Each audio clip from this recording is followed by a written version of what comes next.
আমি এই যে ক্রাইসিস মোমেন্টে এত ছাত্র আন্দোলন লিড করেছি, জামাতের শিবিরের কারোর সাথে আমার কখন আন্দোলন সংগ্রাম নিয়ে আলাপ আলোচনা নেই। তারা যেহেতু কোরআন হাদিসের রেফারেন্স মাঝে মাঝে দিয়ে থাকেন, তাই আমি একটি আয়াত দিয়ে আমি তাদেরকে বলতে চাই, যেটি সূরা বাকারাতে বলা হয়েছে, ওয়ালা তালবিসুল হক বিল বাতিলি ওয়া তাকমুতুল হককে ওয়া আনতুম তাআলামুন।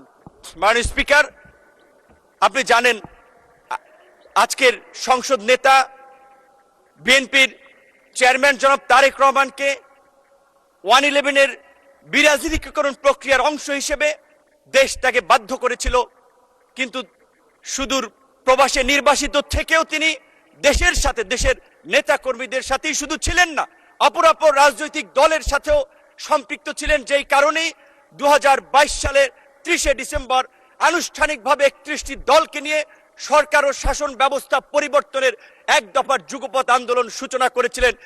এবং আজকের আমাদের বন্ধুরা যে সংস্কারের কথা বলছে, সেই সংস্কার আমরা 2022 সালে 31 দফা রাষ্ট্র সংস্কারের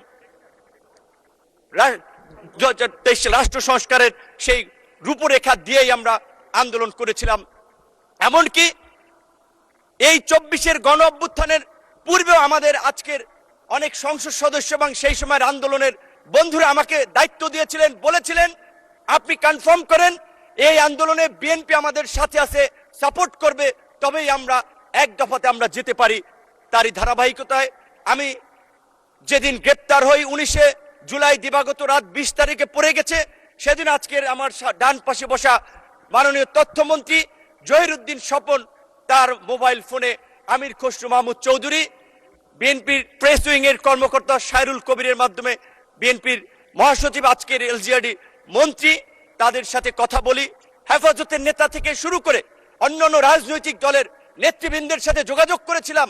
কিন্তু আমি স্পষ্টভাবেই বলবো, আমি জামাত ইসলামের বিগত দিনের কন্ট্রিবিউশনকে অ্যাকনলেজ করি, কিন্তু আমার সাথে আনুষ্ঠানিকভাবে আন্দোলন সংগ্রামের বিষয়ে আমি এই যে ক্রাইসিস মোমেন্টে এত ছাত্র আন্দোলন লিড করেছি, জামাতের শিবিরের কারোর সাথে আমার কখনো আন্দোলন সংগ্রাম নিয়ে আলাপ আলোচনা নেই। তাদের পরামর্শ আমি কখনো আমার সাথে সুযোগ হয় নাই কিংবা গ্রহণ করি নাই। তাদের আন্দোলনকে আমি রেকগনাইজ করি, কিন্তু আমি শুধু এইটুকু বলছি যে আজকে যখন জুলাই নিয়ে কথা হয়, জুলাই নিয়ে বিকৃত তথ্য উপস্থাপন করা হয়, গতকালকে এবং তার আগের দিনও আমাদের একজন সংসদ সদস্য এবং এই সরকারের প্রতিমন্ত্রী জুনায়েদ সাকি বলেছিলেন যে জুলাই সনদে পরিষ্কারভাবে বলা ছিল যে এই বিষয়গুলোতে আমরা একমতে পৌঁছাতে পারছি না, রাজনৈতিক দলসমূহ সেগুলো জনগণের কাছে নিয়ে যাবে, জনগণ যার পক্ষে ম্যান্ডেট দিবে তারা তাদের মতো করে করবে।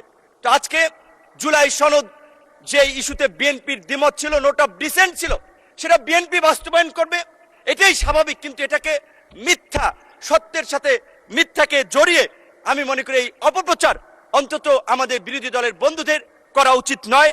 এই সম্পর্কে আমি, তারা যেহেতু কোরআন হাদিসের রেফারেন্স মাঝে মাঝে দিয়ে থাকেন, তাই আমি একটি আয়াত দিয়ে আমি তাদেরকে বলতে চাই, যেটি সূরা বাকারাতে বলা হয়েছে, ওয়ালা তালবিসুল হক বিল বাতিলি ওয়া তাকমুতুল হককে ওয়া আনতুম তাআলামুন। অর্থাৎ তোমরা সত্যের সাথে মিথ্যার মিশ্রণ করিও না, জেনে শুনে সত্য গোপন করিও না। সুতরাং আমার বন্ধুদেরকে আমি বলবো, আজকে বিএনপি এবং তার জোট সঙ্গীদেরকে যেভাবে সংস্কার বিরোধী হিসেবে উপস্থাপন করা হচ্ছে, সেটি মোটেই একটি সুস্থ ধারার রাজনীতির লক্ষণ নয়। আজকে আমরা রাজনীতিতে গুণগত পরিবর্তনের কথা বলি, ইতিবাচক পরিবর্তনের কথা বলি।